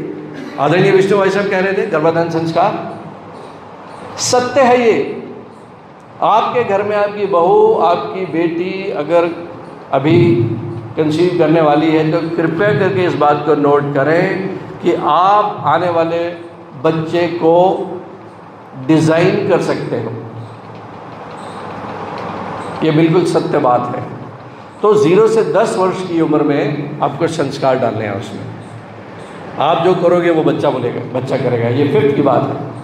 अब 11 से 20 में आ गए, 5वीं से लेके ग्रेजुएशन। अब आपका जीवन कैसा था जब आप 5वीं से ग्रेजुएशन में थे, या आपके बच्चे का कैसा जीवन था। ये इतना इम्पॉर्टेंट दशक है, दूसरा दशक 11 से लेकर 20 तक का, क्योंकि इसी दशक में जो बच्ची है वो युवती के रूप में बन रही है, जो बच्चा है वो युवक के रूप में डेवलप कर रहा है। यही उसके पूरे फ्यूचर का गुणाभाग होने वाला है। वो सीए बनेगा, वो पायलट बनेगा, वो आईएएस ऑफिसर बनेगा, वो डॉक्टर बनेगा। उसका परिवार इसी उम्र में उसको, उसमें बॉडी का ग्रोथ है, उसमें सेकेंडरी सेक्सुअल कैरेक्टर्स आ रहे हैं, बहुत ही इंपॉर्टेंट है। और अभी फ़िलहाल वो आपके अम्ब्रेला में है, धीरे से घर से वो बाहर होने लगता है, उसकी मनोवृत्ति बाहरी होने लगती है, वो धीरे से भौतिकवादी संसाधनों को अपनाने लगता है। अच्छी गाड़ी, अच्छी बाइक, उसके दोस्त के पास अच्छी बाइक है तो वो जिद करता है अच्छी बाइक की, अच्छा मोबाइल है तो उसको वो अच्छा मोबाइल। तो ये बहुत ही टेंडर एज है। हमको अपने घर में ऐसा माहौल बनाना है कि बाह्य जगत के प्रलोभन में ना हो बच्चा आपका, आपके बच्चा आपके हाथ से छूटे ना। और साथ में ये दोस्ती करने का शब्द भी, आप बच्चे को टोकोगे, बच्चे को सुधारने की कोशिश करोगे तो चोरी छुपे करेगा। अक्सर यही उम्र है कि बच्चे सिगरेट पीना शुरू करते हैं, बच्चों में बुरी आदतों की लत लगती है। 11 से 20 वर्ष की उम्र बहुत ही महत्वपूर्ण उम्र है और वहाँ पे वो बच्चे के जो संस्कार हैं, यहाँ पे आके अगर अपने घर में आके अगर सुबह उठते हैं, आप सुबह उठ के ध्यान बैठते हैं, ब्रह्म मुहूर्त में तो नहीं उठते हैं हम, लेकिन ये मानना चाहिए कि हम सूर्योदय के समय उठ जाएं। जो परिवार में सूर्योदय के दर्शन होते हैं, ये भी साइंटिफिक तथ्य है कि उस घर में बीमारियां कम होती हैं, नेगेटिव एनर्जी कम आती है ना। रात के समय लेट सोना, नेटफ्लिक्स में, मोबाइल में ज़िंदगी बिताना और सुबह लेट उठना बीमारियों को इन्वाइट करता है। और ये बीमारियां आती हैं जब तीसरे पाँचवें दशक में। तो 20 वर्ष की जो उम्र है, अब हम आते हैं 21 से 30 वर्ष की उम्र। 21 से 30 वर्ष की ये तीसरा दशक है जो ये तय करेगा कि आपको 50 साल की उम्र में, 60 साल की उम्र में जाके हार्ट अटैक होगा कि नहीं होगा, आपको डायबिटीज़, कैंसर होगा क्या, आप सुसाइड करोगे क्या, आप डिप्रेशन में जाओगे क्या। This is very important third decade. और हार्वर्ड और MIT में इस बात को लेके, जब लैंसेट, एक ब्रिटिश का एक बहुत बड़ा एक मेडिकल जर्नल है, उसमें ये चीज़ें आई थी कि क्या वाकई पार्किंसन और अल्जीमर्स रोके जा सकते हैं, सेनाइल डिमेंशिया, जो भूलने की आदत है जो ये उम्र में जो होती है। तो उस वक्त ये टिप ऑफ आइसबर्ग की जो थ्योरी समझ में आई कि टिप मतलब 1/10वां हिस्सा, 9 हिस्से बर्फ़ की जो सिल्ली है वो बर्फ़ पानी के भीतर रहती है। तो आपके भीतर शरीर में सब क्लिनिकल लेवल पे बहुत सी बीमारियां घर करी रहती हैं आपके शरीर के भीतर, जो लक्षण आते हैं उनके बाद में, और जब लक्षण आते हैं तो कुछ हो नहीं सकता। तो ये जो दूसरा तीसरा दशक है, इसको अगर हम सुधारते हैं, यहाँ पे अगर हम अध्यात्म के नियमों का पालन करते हैं, तो मैं दावे के साथ कह सकता हूँ कि आपका 50, 60, 70, 80 साल का जो जीवन है वो इतना सुखमय और आनंदित होगा जिसके लिए आज हम बैठे हैं यहाँ पे। 21 से 30 वर्ष का उम्र, आपने पढ़ाई कर ली, अब जो है अर्जुन कुरुक्षेत्र में आ रहा है, अब ग्रेजुएशन हो गई, पढ़ाई हो गई, अब वो अपने घर के अम्ब्रेला से बाहर निकल के आ रहा है 21 से 30 साल में। यहाँ पे आके उसको समाज की जो कड़वाहट है, समाज के जो थपाड़े समझ आते हैं, तो उसे जीवन का असल समझ में आता है कि जब साथ में जो है 4 लोग थे, जब कैंपस में 3 का हो गया, उसका नहीं हुआ। अब उस बच्चे की मानसिकता बदलती है, अब वो धक्के खा रहा है, ग्रेजुएशन कर ली, पढ़ लिया, पोस्ट ग्रेजुएशन कर ली, लेकिन समाज का एक्सेप्टेंस नहीं है, वो दोस्तों से कटने लगता है, उसके व्यक्तित्व का निर्माण हो रहा है यहाँ पे दूसरे और तीसरे दशक में। यही उम्र है जब उसकी जीवन में एक और पार्टनर का प्रवेश हो रहा है, शादी हो रही है 21 से 30 वर्ष में। पहले तो वो डिपेंडेंट था अपने परिवार पे, अब उस पर डिपेंडेंट होने के लिए कोई आ रहा, उसकी शादी हो रही, एक बड़ी जवाबदारी है, उसके जीवन में उस कॉम्प्रोमाइज़, उस एडजस्टमेंट्स का फैक्टर आ रहा है। 30 साल में जाके लगभग हमारे भारत में हम बात करते हैं पिता बनते हैं, 31 से 40 साल का, अब वो इस्टेब्लिश हो चुका है समाज में, उसको प्रोफेशनली जो है अब जीवन में आटे दाल का भाव उसको समझ में आ रहा है 31 से 40 में। उसके साथ उसका परिवार है, एक तीसरा सदस्य उसके परिवार में आ रहा है। अब वो अपने आप को इस्टेब्लिश कर रहा है। अब यहाँ पे आके जब वो 31 से 40 साल में आता है तो उसकी एक जनरेशन इस तरफ है और एक जनरेशन इस तरफ है, वो सैंडविच हो रहा है। वो अपने आप को इस्टेब्लिश भी करना है, हमें पैसे भी कमाने हैं, हमें भोगना भी है, हमको इंद्रियजनित सुख भी चाहिए। तो यहाँ पे कंट्रोल करना अपने आप को कि कितना संतुलन साबित करना है 31 से 40 साल में, कि what is wrong what is right. अगर आपकी बेटी आके फरमाइश करती है कि नहीं मेरी सहेली के पास में आईफोन है, पापा पापा मुझे आईफोन लेके दो, और आपकी तनख्वाह उतनी नहीं है, तो क्या इसलिए हम जो है ब्राइब लेना शुरू कर देते हैं? आज वैसे भी कहा जाता है कि भ्रष्टाचार तो शिष्टाचार बन चुका है। हर काम में 30-40% की कमीशन आए दिन सुनते हैं हम, और हम दोष देते हैं किसी और को। तो ये आपकी जवाबदारी है 31 से 40 साल में कि अपने परिवार में संतुलन कैसे बना के रखने का, क्या सही है क्या गलत है, इसका निर्णय इस आपके चौथे दशक में होना है। और यही दशक है जो आगे आने वाले समय में नींव बना रहा है आपकी। यहाँ पे अगर आपने खुद में आते डालनी, क्योंकि मेडिकली 40 साल तक 7 खून माफ़ है, आप सो उठो खाओ पियो कुछ भी करो, लेकिन 40 साल तक आते आते अगर आप जीवन में अनुशासन ले आते हैं, आरोग्य भारती के सिद्धांत अपने जीवन में उतार लेते हैं, तो आपका बुढ़ापा सही गुजरेगा। नहीं तो मेडिकली भी बोलते हैं कि 40 साल के बाद में हर साल 1% आपकी बॉडी कमज़ोर होती है। एक 60 साल का व्यक्ति 40 साल के व्यक्ति से 20% ऑलरेडी कमज़ोर है, डीजनरेशन है उसको। तो 40 ईयर्स में जाके एक तरफ उसकी एक पीढ़ी 10 वर्ष की है बच्चा, और उसके पिता 70 साल के। तो यहाँ पे आके मिड लाइफ क्राइसिस की बात भी आती है। वो अपने परिवार की ज़रूरतें पूरी कर पा रहा नहीं कर पा रहा, उसके परिवार का और उसके ऑफिस का बैलेंस है या नहीं है, उसके जीवन में अध्यात्म के प्रिंसिपल उसने डाल लिए हैं कि नहीं डाले, वो विश्वास करने लगा है कि सब कुछ उसके हाथ में है, या सब कुछ उसके हाथ से जाता हुआ प्रतीत होता है, या वो केवल और केवल भोगी बन के रोगी होने की यात्रा में चल पड़ा। ये इम्पोर्टेंट पड़ाव है जब उसे डिसाइड कर रहा है कि योगी बनना है या भोगी बन के रोगी बनना है। तो पहला सुख निरोगी काया वाली जो बात है, यहाँ पे हमको स्थापित करना पड़ेगा कि हम अपने जीवन में ऐसे कौन से सिद्धांत अपना रहे हैं।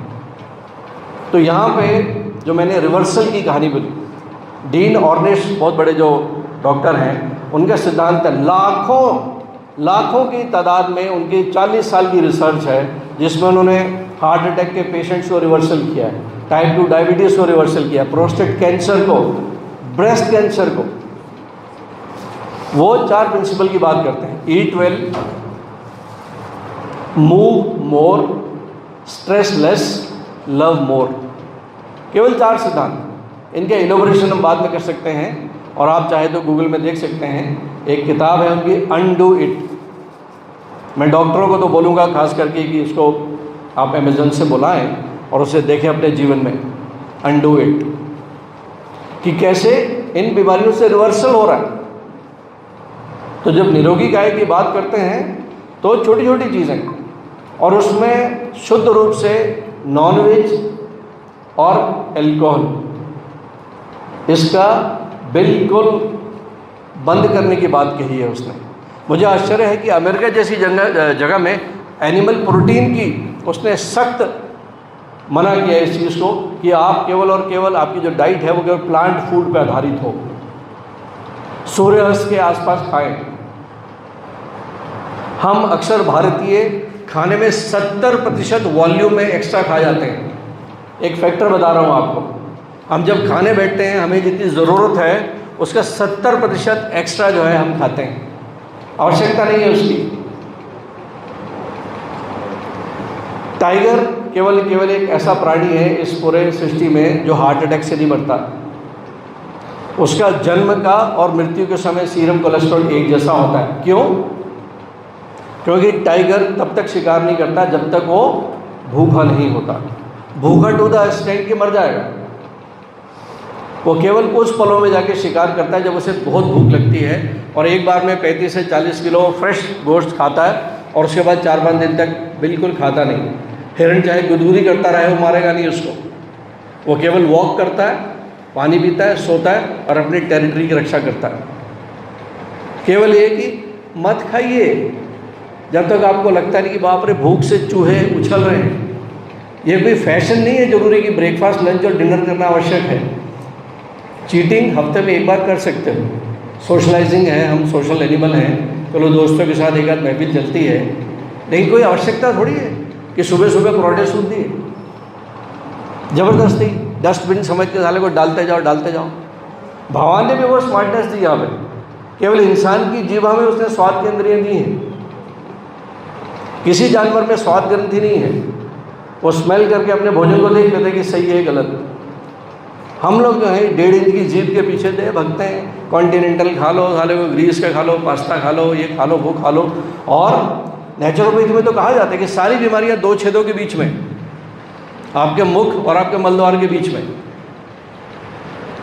तो बीमारियों का घर जो है, अरे हम लोग कर क्या रहे हैं, हम लोग जी क्या रहे हैं? हम लोग तो जीना सीखा ही नहीं। हमने सांस लेना नहीं सीखा, हमने जीना नहीं सीखा, हमने खुश होना नहीं सीखा। हमारे जन्म सिद्ध अधिकार है इस वर्तमान, इस क्षण को मैं अपने जीवन का सबसे सुखमय क्षण कैसे बनाऊं। कोई डायरी मेंटेन करता है कि हमने आखिरी समय पे ठहाका कब लगाया? जिंदगी में हम ठहाके लगाते हैं या केवल थोड़ा सा मुस्कुरा लेते हैं? ठहाके लगाना भी ऊंची जाति में जो है पसंद नहीं किया जाता। बोले देखो कैसे बेशर्मों जैसे हंस रहा है। कब्जियत होगी हमारे होठों पे। Laughter is still the best medicine. और मैं दावे के साथ कहता हूँ कि जो ठहाका लगा के हंसते हैं, आप देख लीजिएगा, ना उनको बीपी होगा, ना उनको थायराइड होगी, ना डायबिटीज होगा, ना कभी कैंसर होगा। इसकी भी स्टडी है। तो जब बात आती है 31 से 40 साल में, तो 40 साल में आके जो है मिड लाइफ क्राइसिस आता है। आपके पेरेंट्स की जवाबदारी, वो 70 साल के हो गए, आपके बच्चे 10 साल का हो रहा है, उसके मन में अपनी अलग कल्पनाएं हैं।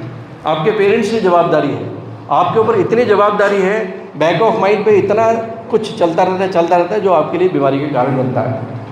अब आगे आप 41 से 50 की उम्र में, ये सबसे गोल्डन पीरियड है मेरे हिसाब से। 41 से 50 साल की आपका शरीर फिलहाल आपका साथ दे रहा है, आपकी इंद्रियां आपका साथ दे रही हैं, आप जीवन के हर भोग को भोग रहे हो, लेकिन यहाँ पे संतुलन स्थापित करने का है, कुछ भी नहीं करने का, असंतुलन नहीं। कृष्ण जी भी कहते हैं कि योग का नाम ही संतुलन है। अपने इंद्रिय जनित सुखों पे लगाम लगानी है और थोड़ा सा सर्केडियन रिदम को यहाँ पे अडॉप्ट करना है। अर्थात सृष्टि का जो सर्केडियन रिदम है कि सूर्य की गति के साथ मेरे जीवन की गति को कैसे मैं आत्मसात कर सकता हूँ, कि सूर्य के साथ मेरी जिंदगी हो और सूर्यास्त के साथ साथ मेरा। यहाँ पे मैंने जब कहा आपको कि बीटा वेव और डेल्टा वेव, मैं यहाँ पे ये भी कहना चाहूँगा कि हम जब सो के उठते हैं, हम डेल्टा वेव से सो के उठते हैं। डेल्टा वेव मतलब समाधि की अवस्था से हम सो के उठ रहे हैं। आपके भीतर का जो पैरासिम्पैथेटिक सिस्टम है वो एक्टिवेट था, आपका रीजनरेशन हो गया, तरोताज़ा हो गए, खूब हैप्पी हार्मोन्स आपके भीतर आ चुके हैं।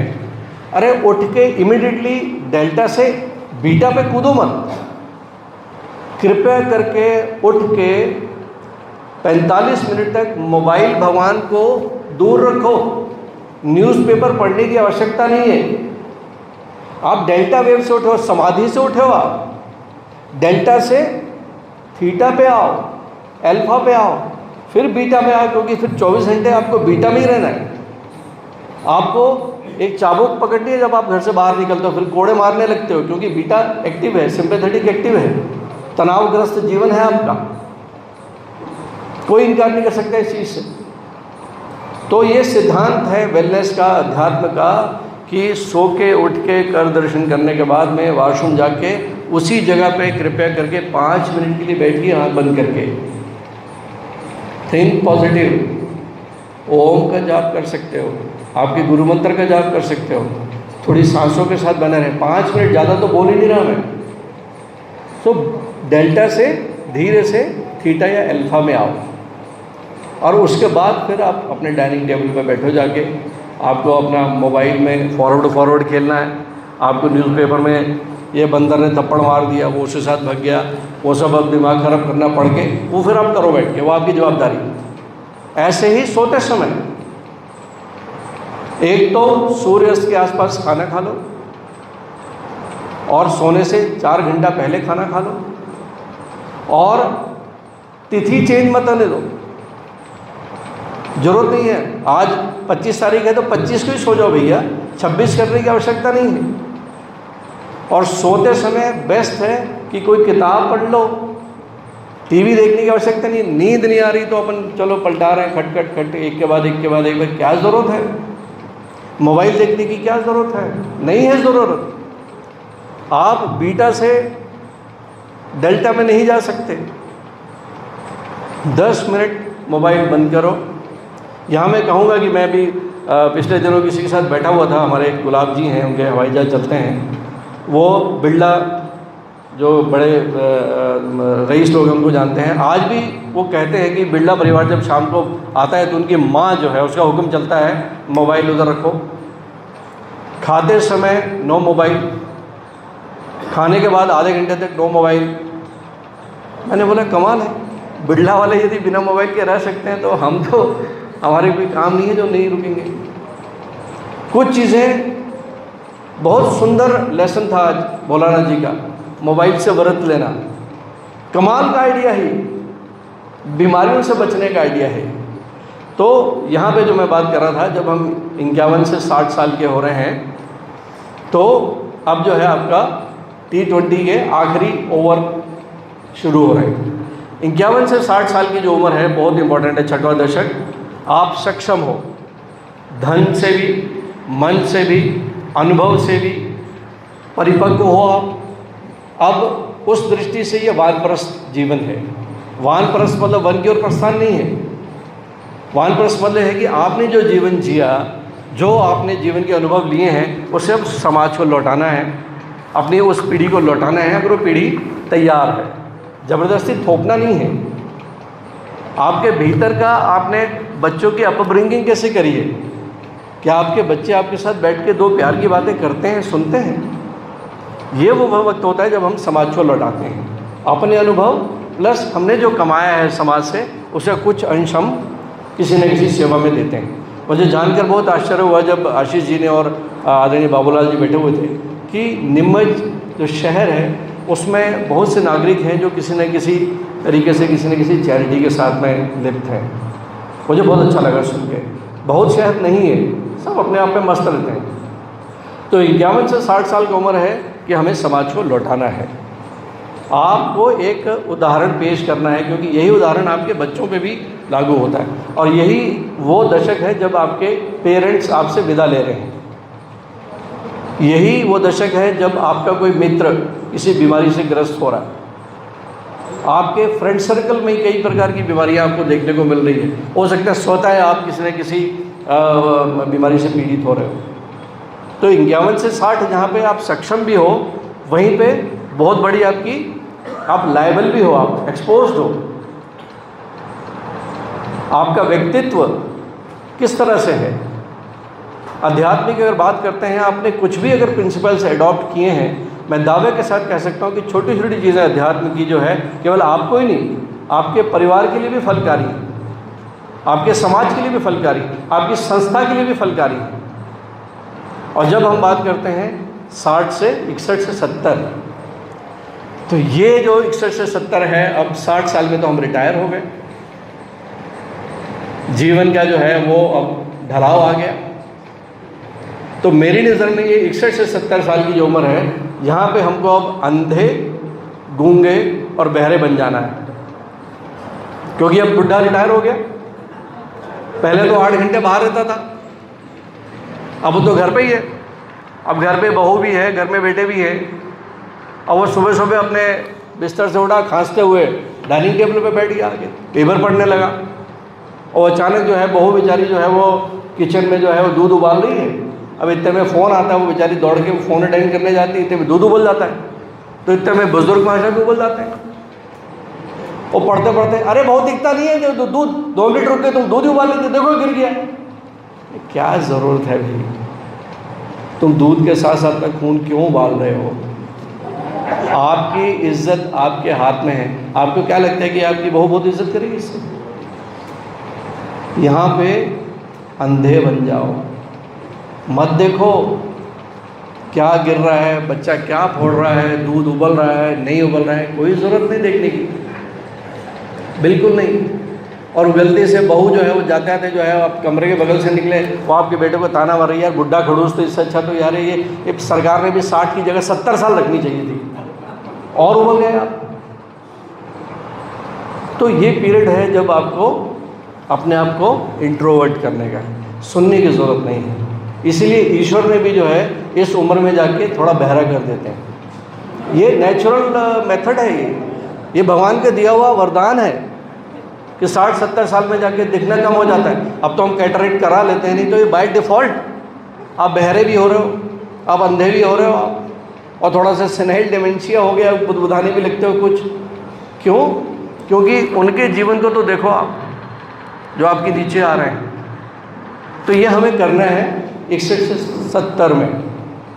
और साथ में जो आपने अध्ययन किया है किसी न किसी साहित्य को बैठ के मानस के उच्चारण करो। आप बैठ के घर में कोने में बैठ जाओ, आपके मुख से कुछ वाणी निकलनी चाहिए जो हमारे साहित्य है, बोलते रहो आप मानस का पढ़ लें, गीता कुछ पढ़ लें, आधा घंटा बैठ के ज़रूर पढ़ें, ज़रूर पढ़ें। और हो सके तो आपकी 3rd जनरेशन को साथ में रखें, अगर आपकी केमिस्ट्री बनती है उनके साथ में। और उसके बाद है 71 से 80। मेरे लिए ये गोल्डन दशक है, ये सेलिब्रेशन का दशक है। 71 से 80 आपको आपकी मृत्यु को प्लान करना है। You have to plan your death, कि आप कैसे जाना चाहते हो। 71 से 80 the beautiful decade of entire life. आप अपने पिया से मिलने जा रहे हो, आप जिसने आपको जीवन दिया था पूरा अभी तक, उसके साथ आपका मिलन होने जा रहा है। You have to make this decade beautiful. एक एक लम्हा खूबसूरत बनाइए, प्लान करें अपनी डेथ को। इस साला मेरी अर्थी निकले तो पूरा नीमच की सड़कें जाम हो जाए। ऐसे काम किए क्या कभी ज़िंदगी में? इतने लोगों का भला किया है क्या कि जब मरें तो पूरा ट्रैफिक जाम होना चाहिए? ऐसा नहीं होना चाहिए कि साला जा रहे हैं, अबे बुढ़ा निपट गया, अच्छा हुआ साला निकल गया, बहुत घूस खाता था ये, बहुत बर्बाद करता है इसने, अच्छा हो। कैसे प्लान करना चाहते हो आप अपनी डेथ को? उत्सव है ये, आखिरी दशक आपके लिए उत्सव है। आप अपने जाने के बाद भी अमर होने किसको बोलते हैं? अमर होने इसी को बोलते हैं कि आप जब लोगों की स्मृति में बने रहते हो जाने के बाद भी। तो अध्यात्म का जो ये लेसन है आरोग्य होने का, यहाँ पे जब तक हर पल हर सांस के साथ मुझे मेरा लक्ष्य याद नहीं है तो आप बहते जा रहे हो। आप ऐसी नाव में बह रहे हो जिसकी पतवार नहीं है। तो जो पतवार है ये अध्यात्म के वो प्रिंसिपल्स हैं। जब आपको सुबह उठना है, सुबह उठ के क्या नहीं करना है ये ज़्यादा ज़रूरी है। आपके जहन में मुस्कान बनी रहे। परेशानियां तो आएंगी जाएंगी, राम के जीवन में भी परेशानियां आई, परेशानियां तो आएंगी, लेकिन परेशानियों को कैसे झेलना है तो छोटी छोटी चीज़ें हैं। जैसे योग में हम सब करते हैं हठ योग, राजयोग, केवल और केवल 24-25 मिनट, आधे घंटा, 20 मिनट वॉक करें। जो 45 मिनट कर सकते हैं 45 मिनट करें, कोई डाउट नहीं है, लेकिन 20 मिनट वॉक ज़रूर करें बिना नागा। बाहर नहीं जा सकते तो घर पे कर लो आप, 20 मिनट वॉक ज़रूर करें। 20 मिनट शाम को करें, 10 मिनट बैठ के प्राणायाम करें और सफ़ेद चीज़ों से परहेज़ करें। आलू, चावल, शक्कर, तेल, घी, प्रयास करें कि ये कम से कम रहें आपके जीवन में। ये इन्फ्लेमेटरी डाइट्स हैं। आपके जीवन में मानसिक तनाव जो है ना उससे कहीं भीतर जो इन्फ्लेमेशन है ये, अब मेडिकल साइंस वैसी नहीं है जो हमने जो पढ़ी। मैं सच कहता हूँ, यहाँ डॉक्टर हेमा मेरे साथ के हैं, हमने सेप्टिसीमिया पढ़ा, टॉक्सीमिया, सेप्टिसीमिया, हम सब जानते हैं सेप्टिसीमिया, बट आज की किताब में सेप्टिसीमिया नहीं है, SIRS आ गया, systemic inflammatory response syndrome. Medical science बदल रही है, इन्फेक्शन नहीं, inflammation, diabetes inflammation, heart attack inflammation, cancer inflammation, anxiety inflammation, ये सारे के सारे इन्फ्लेमेटरी जो तत्व हैं हमको मिलते हैं नेचर से। हम इनको इनवाइट करते हैं खाने में, पीने में, अपनी आदतों से, अपनी सोच में। तो सोच पॉजिटिव बना के रखने का है, और केवल इस आरोग्य भारती के कुछ सिद्धांत हैं जो मैं मेरे स्वास्थ्य की जवाबदारी लूँ, और मैं जहाँ रहूँ कम से कम जो है, मैं अगर दुआएं नहीं ले सकता तो बद्दुआएं तो ना लूँ। अपना जीवन सुखी बनाएं, मस्त रहें, स्वस्थ रहें। सबको नमन करता हूँ, धन्यवाद।